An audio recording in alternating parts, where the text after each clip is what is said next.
Welcome to the Frandreview. This week we are reviewing La La Land. We're a little bit late to the game, but seeing as it's Oscar season and how much this movie fucking sucked, we thought we would tear a strip off of it. Enjoy. This episode we're reviewing La La Land, directed by Damien Chazelle. Alright, so the movie stars Ryan Gosling and Emma Stone. So La La Land is nominated for, holy shit, 14 Oscars. Best Motion Picture of the Year, performance by an actor, by an actress, directing, screenplay, cinematography, film editing, costume design, music written for motion pictures, sound mixing, sound editing, more music. So 3 songs? What the fuck? La La Land is a musical set in Los Angeles in the modern day. It revolves around a jazz pianist, that's Ryan Reynolds, who aspires to open up a jazz club in LA to keep the art form alive, and Emma Stone, who's an aspiring actress in Los Angeles, and them getting together and them struggling to realize their respective dreams. How is it nominated for 3? No. So this movie definitely was not for Francois and I. It was not, we are not the target demographic. So definitely take this review with that grain of salt. Now, maybe I'm just an obstinate but I did not enjoy this movie at all. If I had to try to describe this movie, I would say that it was an attempted celebration of a bunch of different art forms. Dancing, singing, screen acting, as well as the theater. And the only one it really did justice to was screen acting. There was not a single dance piece in the whole movie that I remembered after leaving the theater. Nor was there a single piece of music that really stood out to me, which I think is a huge problem for a musical. If I think about my favorite musicals and why I love them, it's because there are those pieces of music that stand out and those dance numbers that stand out, that get you excited about it, that make you want to watch it again. I didn't get any of that with this movie, which I think was a huge problem. I had a lot of issues with this movie. First and foremost, what the fuck is up with the plot? I don't really get a lot of the choices they made. It felt like the characters just turned on a dime on a lot of things. Like, they were assholes and then they're not assholes. They hate each other, they like each other just all of a sudden. The singing and dancing was painfully average at best. And when you see a musical, those are the 2 things you kind of expect to be showcased. And they just weren't. They were just average at best. Another huge problem I had with the movie were the characters. I really didn't care for Emma Stone's character or Ryan Gosling's character. I felt like for basically the first hour of the film or so, they were assholes. I didn't give a shit about their struggle or what they were trying to achieve, because they really seemed like narcissistic types. They only cared about themselves and not about what anybody else wanted. Even when they get together in the movie, and most of the movie actually isn't about them getting into a relationship, it's about their relationship, which is kind of different. I mean, it's kind of unique. Ryan Gosling never stops being an asshole. Emma Stone, I think, kind of like her character develops to an extent, and she starts to put Ryan Gosling's needs ahead of hers and that kind of thing. Whereas Ryan Gosling just refuses to be reasonable, I guess. So she's going away to be in a fucking movie for 7 months. Relationships have gone through way more. There are lots of people who wait years for their spouse. You can't wait 7 fucking months for her to finish her movie and then start your fucking club and you guys can be together. Like, why did they need to break up? It didn't make any fucking sense. The whole movie, he's trying to start this club. And then when he has the means to start doing so, and Emma Stone is trying to push him in that direction, he refuses, and it doesn't really make any sense, and he gets angry at her for essentially her requesting him to follow his dream, which was a really weird part of the movie, and it didn't really make any sense. Also, what the fuck was up with the 2 points in the film where they just randomly went into this La La Land? It didn't make any fucking sense. It wasn't motivated by anything. They were in the observatory and then they're dancing in the stars. What the fuck is up with that? Also, it seemed very much like this wasn't a musical at times. There's long stretches where, it's just like strict acting and no singing, no dancing.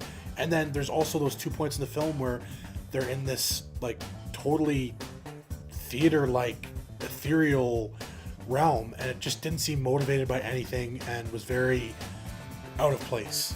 As I said, I didn't like these characters very much, and I would say for the first hour of the movie, I was sitting there wondering why I should care about these people's struggle. Then at about the hour 10 point, there's a dramatic twist and things start falling apart for them. And I thought, oh, thank goodness, finally, there's some struggle for these characters. They are going to realize that the world isn't this place that they can just fucking walk all over and that everything's going to work out for them. I thought, finally, like, yes, this movie is going to get to the brunt of it. And then it fucking failed. There is this brief 20-minute period where they're both fucking at the end of their rope and everything's falling apart. And then essentially everything just works itself out. There's this moment of Deus Ex Machina when Emma Stone, who for most of the movie couldn't get a role to save her life, all of a sudden gets this super high-profile addition to this film shooting in Paris, and it's not really for any reason. And so she goes and she gets the role and she gets to go shoot a movie in Paris. And it just didn't feel like Ryan Gosling or her really learned anything about their experiences, grew as characters at all. Things just worked out for them at the end, and it's shit. Like what? Like your characters didn't go through a journey. Like that's what I like to see. That's hero's journey. There needs to be a fucking challenge.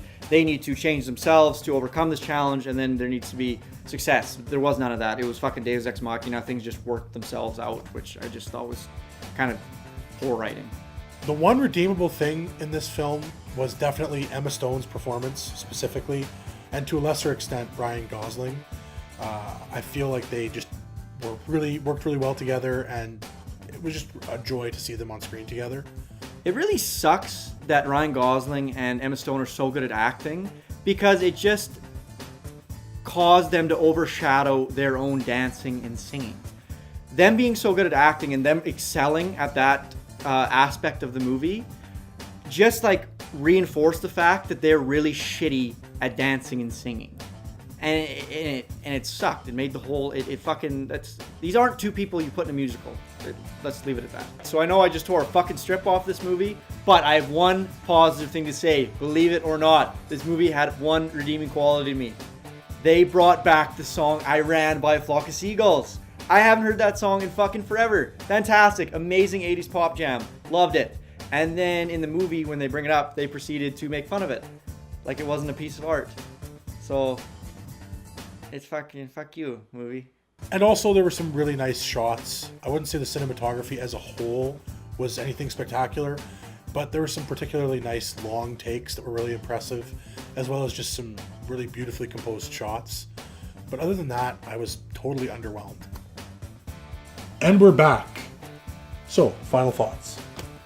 You know what? I don't think I could say it any better than Will Ferrell said it at the 2007 Oscars. Ryan Gosling, you're all hip and now. Well, I'm gonna break your hip right now. I fucking did not like this movie at all. Like we said, I don't think it was for us. But I got nothing out of it. I was looking at my watch constantly while I was in the theater, waiting for it to be over.